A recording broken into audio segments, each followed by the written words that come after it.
chug some beers and make some bad gambling picks. Welcome to ChuggieBets. Washington played USC this weekend. It was a great game. Really high scoring, really fun. Some of the offensive plays in that game were tremendous. Oh, and that reminds me of another point I want to get to. But first, I want to start off with Caleb Williams.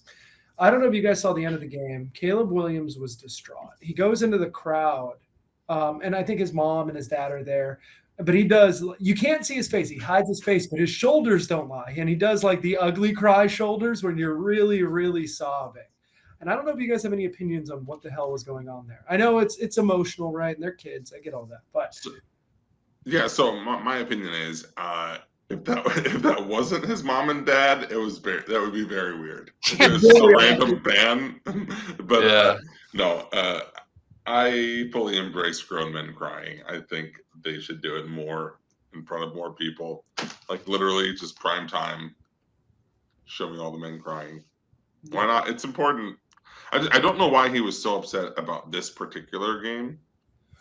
Do you think he knows his college career is over? Do you think he didn't get hurt or anything. There are more games to be played. But maybe he just focused on the draft. There's nothing to play for USC anymore, right? Outside Didn't he famously say, like, tweet LOL in response to a Maximum Duggan crying post? Yeah. Did you see what Max Duggan responded? No. LOL. He actually did the same exact thing. Yeah, but that's kind of just shitty. Like I get why Max Duggan wants to do that, but it's like it doesn't come off well. I think it's great. Keep receipts. I think we do forget that some of these guys, even if they're getting paid and they're in Wendy's commercials and Nissan commercials, they're still kids. I think it's important to know.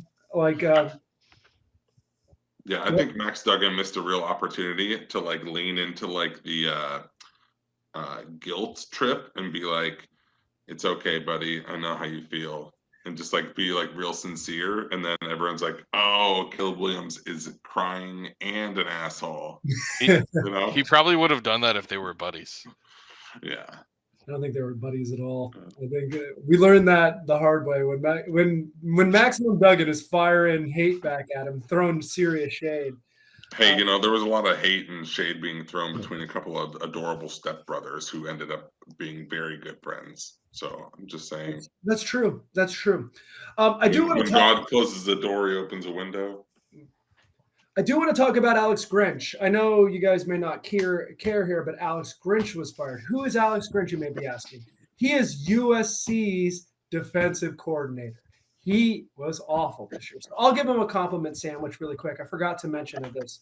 Alex Grinch, you have a pretty cool name, right? Grinch is a great first name. Dynamite last name. Dynamite, right? Really killer. You have failed up at every situation. You were the defensive coordinator, a co-DC at Ohio State when they had the worst defense they had in years. Then you went to Oklahoma, and they were never good at defense, and they never could win the big game in order to get in the playoffs. Then you get to USC, where you have a ton of talent, ton of recruiting, and you can't do shit. You have historically bad defense. And for the positive, I hope there's a world where you and Brian Ferentz get on a team and you coach together and you guys have people who hate offense and are bad at defense simultaneously because I want to watch. So cheers to Alex Grinch. Imagine a team with a successful offense coached by Brian Ferentz and a successful defense coached by Alex Grinch. Man, that's like that literally is the John Lennon song. You were just saying, imagine all the points. You guys listen to the new Beatles song? Speaking of, I have not heard it yet.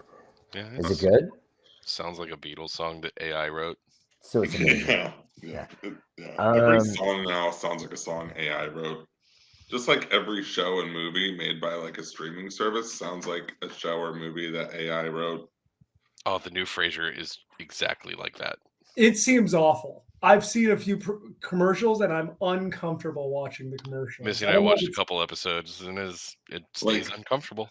I just think of like Hallmark Christmas movies, and like they used to be good in like a earnest, cheesy way, and then they went into like just firmly cheesy, and now they've pivoted into like a self-aware cheesiness, where like they need to spice up the movie making recipe because it's Understood. too rigid. I agree with you completely on the Hallmark stuff. There used to be this like back when what was her face? The chick from Wonder Years, Winnie. Yeah. She's in some good ones, yeah. Yeah, I'm talking even like 5 years before that, but yeah, that was like I she felt was like the that end was of the golden age. yeah, the end exactly the end of the golden age. Probably when DJ from Full House was still doing them. Candace Cameron Bure. He's in a lot of them. That one where she gets in a car accident and has amnesia and she's like teleported to like a World War II nurse. Like that's a good one. That one. I'd like to was pretend good. I don't know what you're talking about.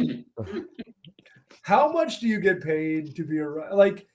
I want to know the business model because it's clearly successful, right? And they produce Christmas movies all year round. It's basically just the Christmas movie factory. Like, are they making a lot of money? Is that obviously they must be doing something right? The whole model surprises me though. That's what I'm saying. I think the budget is appropriate, and they have to be making money. That has to be the only thing keeping Hallmark in business. I don't think they're $5 really making pieces of movies of the paper week they sell. anymore. You know, they're not really making movies of the week anymore to be on like ABC or Fox or whatever used to do that. Yeah. So I think that's kind of replaced that. I think it's like a factory, and so they have like a set number of sets and a set number of actors and like a set number of scripts, and like at any time they just pick this and that, and like it's gonna be at this set, this actress, this script, and everybody must fall in love, and that's it. How long does it take? It's like a dealer. He's like shuffles the cards. Yeah. Deals them out. Yeah, well, that's not even a good apt comparison, Danny, because a deck of cards has like infinite possibilities, and this is like if you shuffle a deck of like fours. Like you just had a spade, a club, and a heart, and a diamond, and you're like, which order would you like these in? What New England town is this one set in? Oh, Worcester, Mass. All right. There was one on last night that and I probably know more of the actors and actresses in these movies than the average person. Did not recognize a single face. It was about a couple, two people that meet and fall in love at a Santa con. And I said to Christine, I was like, what % of the budget here was spent on Santa costumes? It's got to be like 90%. BYOSC. Yeah. BYOSC. The extras had to come in a Santa costume to get paid. You get an IMDb credit and keep it moving. Yeah. We were watching one yesterday. It had Winnie from Wonder Years in it, and like, was it the one where she's the maid for the? No, rich people. She's the maid for the rich really good one. The nanny. Yeah. She's like an out of work artist, and she moves from Chicago or New York or something back to her home in Wyoming to help save this lodge. Yes. But that is every one of them. Yes. It's every one of them. But like, there's this guy who like runs this like restaurant in town and everything, and I was like, Kara, is that the dad from Wonder Years? And she was like, I think so. Easter eggs in a Christmas movie? Oh, I'm just like, oh my god, did they just like I Bob Saget can't be in one, so I mean that Candace Cameron Bure's out. But I mean, like, is that they just recycle like combination of actors? Yeah, for sure. I don't think it's a very elegant process. I bet you the movies take 2 weeks to film. They are churning through like soap opera style. Did you guys know? And now I've had more time off recently, and I've been flipping through did you know soap operas were still on TV? And my question is, who the fuck is watching those? There are so many better options. Your mom. I did follow Deidre something or other, the lady who's been the main character on Days of Our Lives for like 60 years. Mm-hmm. Boring account, wouldn't recommend following, but yeah, I don't know. Did she tweet any good memes you want to tell us about? I don't think she may have tried to pawn crypto at some point.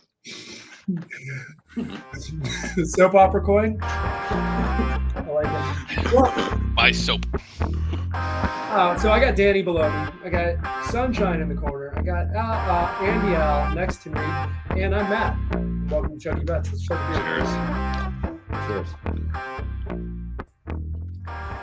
Regrettably, we're going to talk about football now, and we should just talk about Hallmark movies. But we did not have a banner week last week.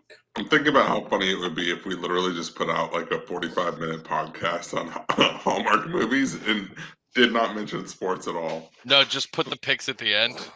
Yeah, Just like list everybody's picks at the end and we like Tulsa. That's it. Goodbye. Ball State. Ball State. Bowling Green in the big house. Smart. So we have. Inside baseball. I did finish top with a 6-5 record. I did win my Chuggy bet, so I'm going to give that out today. Andy went 500, and everyone else was one game under 500. So we were actually 35 and 37 last week. Not bad at all. Not great, but we're going to get after it this week. We got guaranteed winners, baby. So let's talk football before we do that. Did you guys know that Iowa Northwestern played a game at Wrigley this weekend? And the low score of 10-7 was the 6th highest scoring game at Wrigley this year. There were 5 Cub games with more than 17 runs than that football game. I don't want to hear anybody say that soccer is boring ever again that watches an Iowa game ever. It was, yeah, that was the greatest like little tidbit of information you've ever shared, Matt. It made my heart so happy. It's the best. The poor people who are in the crowd who are like, yeah, let's watch a football game. They got treated to like fuck around. I went to a football game and a baseball game broke out. It's like a baseball game where only bunts, no power hitting, just bunts. Like you're gonna bunt today. You're gonna play pepper. It's too bad the game didn't end 3-2.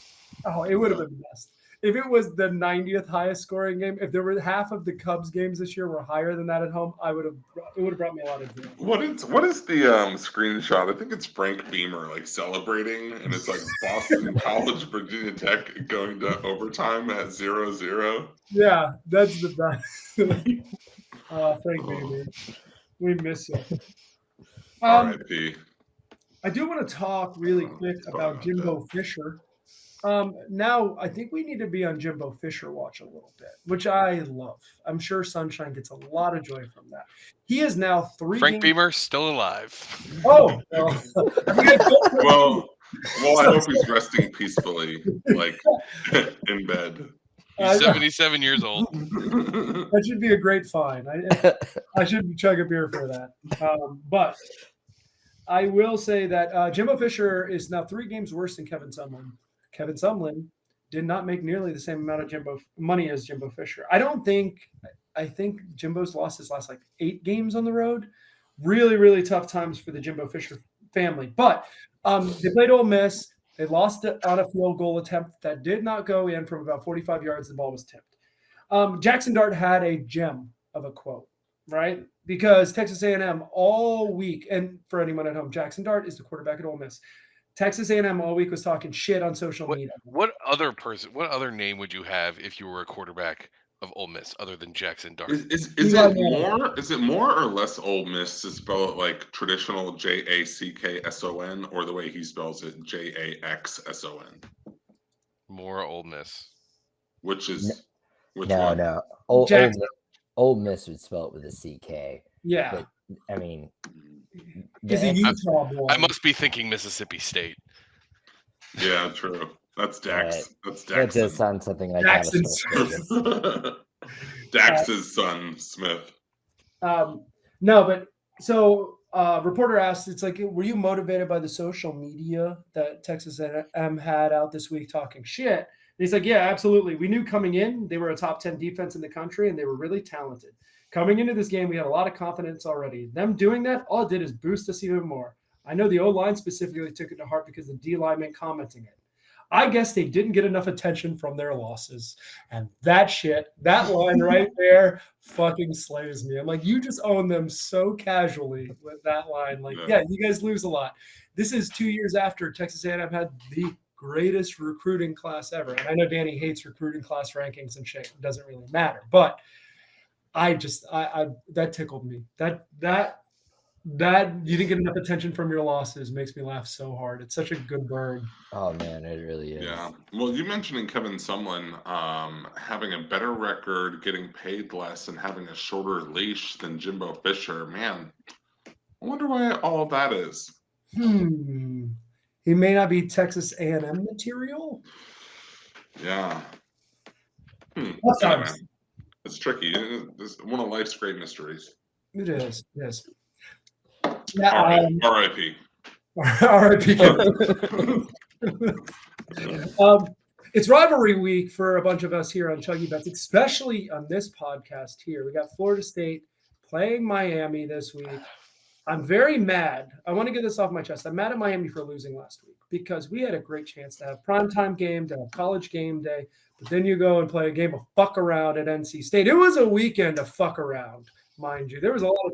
It's been a season of fuck around, man. Well, for Miami or just college? Yeah, for Miami. Fair enough. For Miami. I'm just mad. I wanted primetime. I wanted college game day. I wanted the whole experience. And then you play a game of fuck around. But I mean, we didn't really fuck around that much. We just found out the whole game. Yeah. You found out that fuck arounding implies that there's like. No, what we found out is you can't run the same fucking bullshit offense over and over again and score points. Like, you have to be at least a little bit innovative.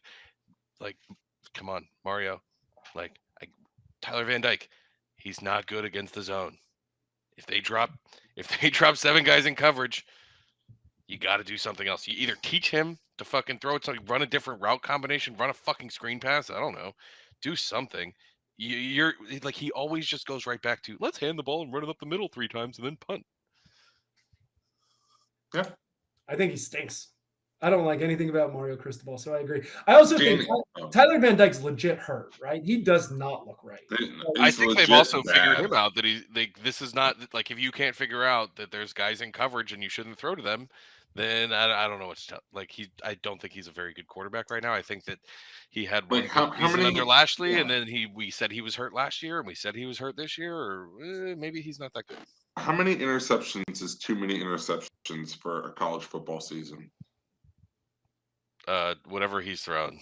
11. He's thrown 11. Oh, which is a lot. I would have said 10. Yeah, I was putting double digits.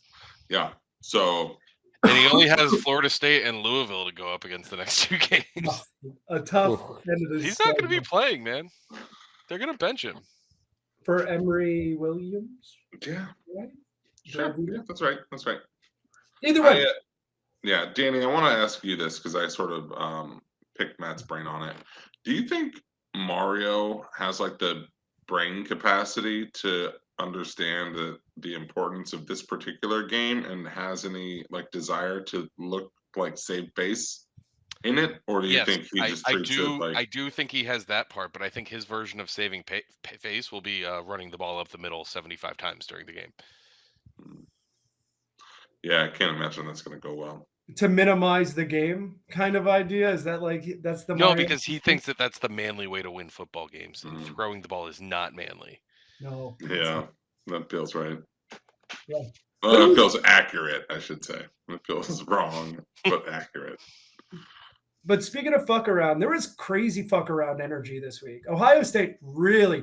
You think you're going to go into the birthplace of football and fuck around in Rutgers and Piscataway, New Jersey? I don't think so. Florida State fucked around Pitt for quite a while before. And granted, they had their top 4 wide receivers not playing because of injury. So we fucked around, and then it got taken care of. And then Texas, fuck around. Incredible amounts of fuck around. Kansas State went for the win instead of trying to tie it and take it back into overtime, which I fucking loved. I love Chris Kleiman. I know Al knows I'm a Chris Kleiman guy because it's like, hey, just get out there and try to win the damn game. Don't extend the game. But serious I am such a big fan of like going for it, going for the 2-point conversion for the win instead of kicking the extra point to tie. Like in many situations, particularly overtime, but also at late game situations. Like if you ask every single coach who's ever coached if they would be happy with having the ball at the 2 or 3 yard line, with a chance with one play to win the game, like every single coach who's ever coached would want to be in that situation. Eliminate the 59.5 minutes and go, yes, I think I can beat you with one play. Like no one does it. Then push comes to shove, they go, oh, let's go to overtime. And I think I hate it more in the NFL because overtime there is literally a coin flip. But yeah, go win the game, you dummies. I agree. Nah, I don't think they would. I think that 2-point conversions are 50-50 for most teams, and I think that most people would choose to kick the extra point and try and win in overtime. But being Kansas State on the road in Texas, I feel like it's always the right move. If you get a coin flip, I'm going to take the coin flip because you were what, 4-point dog going into that. So you weren't a coin flip in that situation. You might as well try to – I don't think you want to give Texas more opportunities to get their offense on track, you know? Yeah, I think that the only time people would prefer to go for 2 to win the game and try and win on one play and not have like the defense on the field or not have the offense, not have both their entire team get to try and win the game in overtime is when they think they don't have a chance in overtime. That's the only time I think coaches do that.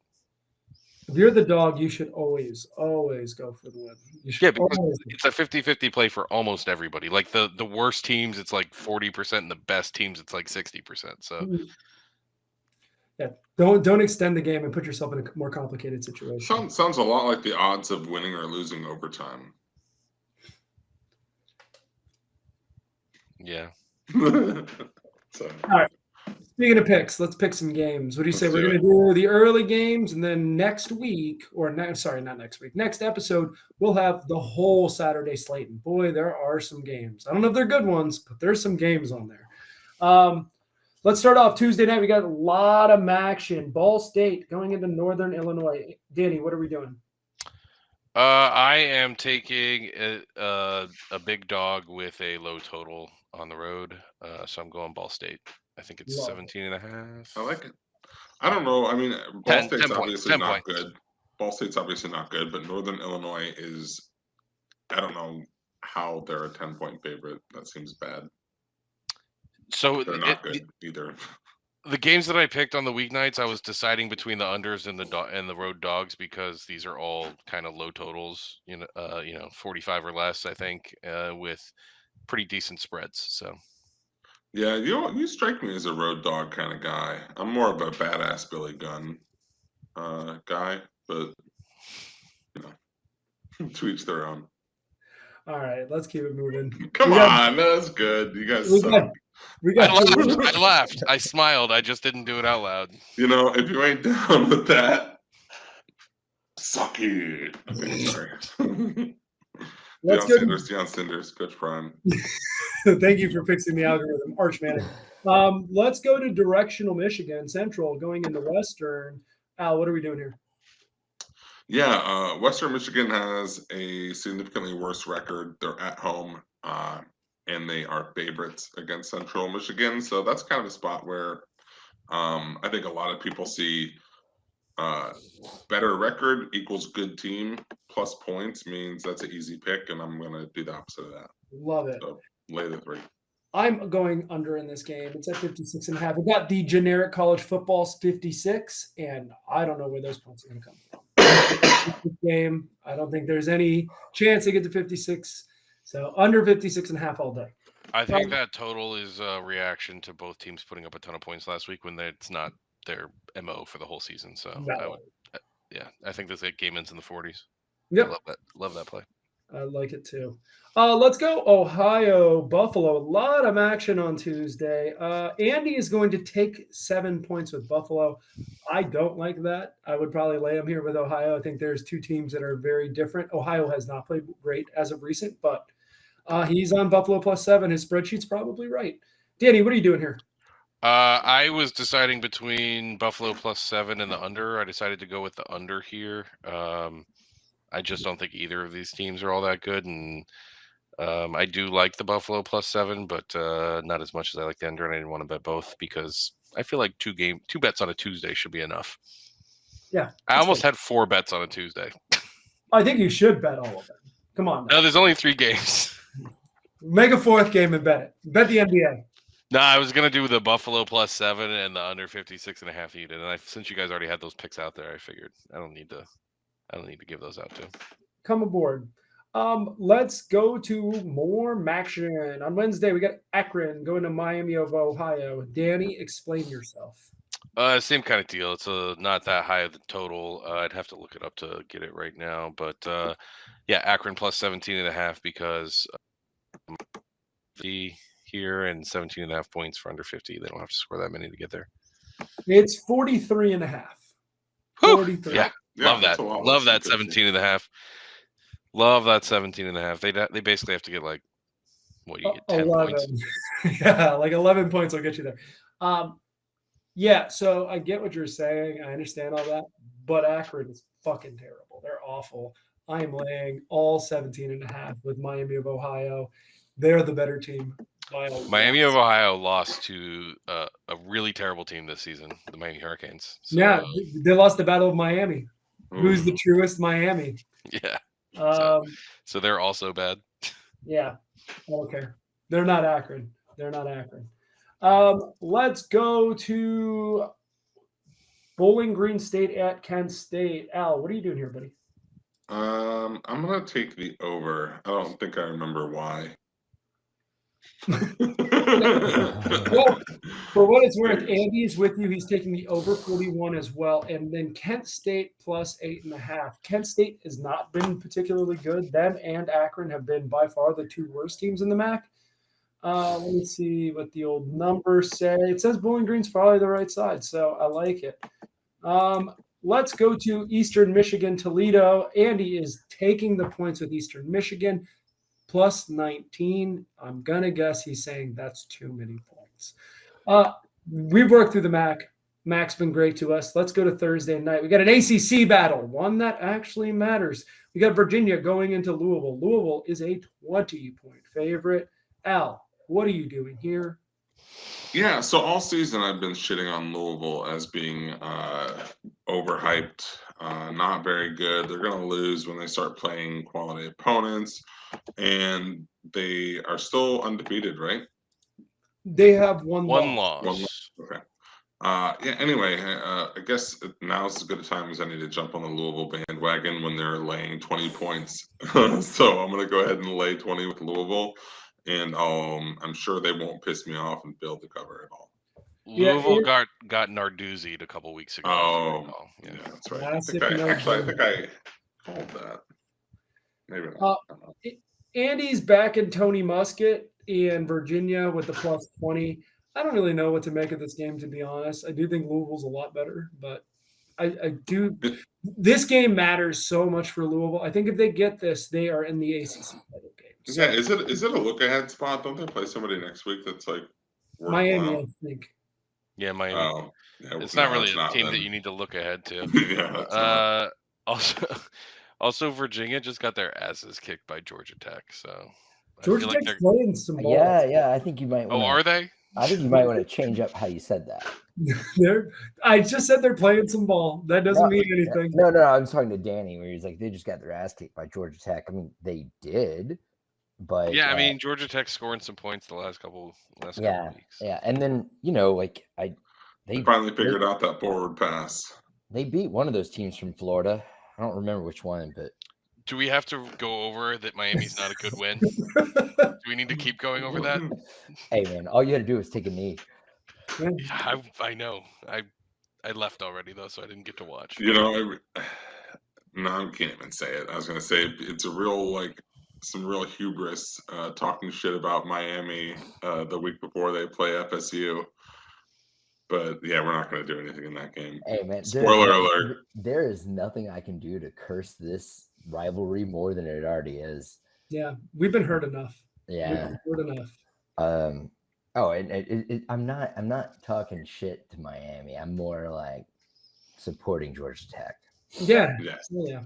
The Hyundai Center. The Rambling Wreck. Yeah. Yeah, I mean, also their basketball arena is shaped like a giant tit. It's fantastic. Aren't they all? No, theirs is like really like, yeah, they call it the tit. They call it the tit. Those those engineers will do anything for a good laugh. Oh, I don't know. Yeah, you know, I it don't looks know like that, a big bag of sand. I don't know that. I don't know that they call it the tit. But everyone in Atlanta calls it the tit. I think anybody, I think anybody that drives by it all the time is like, hey, look at that tit. You know how Tallahassee's Capitol building looks like a dick and two balls? It sure does. Those Yeah. balls are very evident. They're right next to it. What kind of joke is that? The best kind of joke. The best kind of architectural joke. It's fantastic. Architectural boners. I'll make sure Missy listens to You this. know, I've actually heard that's a fallacy. Hey, I like that one. I like. That's a good one. So there's 3 more games. We're only going to take a pick on one. I know Al's very upset about the North Texas SMU game. I don't know if you want to go into that, if you want to roll on. Oh no, I was just talking about the random thoughts that are pervasive in my brain from time to time, and how I wish that game was in North Texas instead of at SMU. So the scoreboard would say, little like score bug in the corner would say "smunt" instead of. So you wish it was at the big house. Yeah, and then I was thinking of how funny the word "smunt" is, and how it's not an actual word, but it sounds filthy. It does. It does sound dirty. Smunt.